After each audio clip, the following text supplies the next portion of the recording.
Password reset not sending email on Novo Fix. If you've tried to reset your password on Novo and no email arrives, don't worry, this happens more often than you'd think. The surprising truth is, it's usually something small that's blocking the message, not a major system error. First, check your spam or junk folder. Novo's reset emails are sent from no-reply-bank-novo.com, and your email provider might automatically flag them as promotional or suspicious. Search your inbox for Novo or password reset to be sure it's not hiding there. Next, confirm that you're using the correct login email. Novo only sends reset links to the exact address tied to your account. Many users accidentally enter their business alias or personal email instead. If everything looks right, at Bank Novo, come to your safe sender list, then resend the password reset email. Wait a few minutes. Sending multiple requests too quickly can delay delivery or cancel previous links. Still no luck? Try accessing your account on a different device or browser.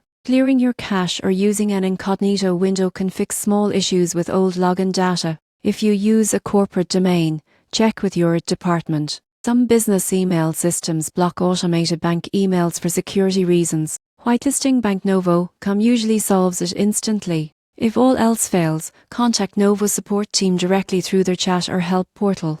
They can verify your account and manually send you a reset link. Most people think Novo's servers are down, but that's rarely the case. It's almost always a spam filter, a typo, or a block sender. Follow these quick steps and your reset email will appear before you know it. Once you're back in, take a moment to update your account recovery settings. That way, next time will be effortless.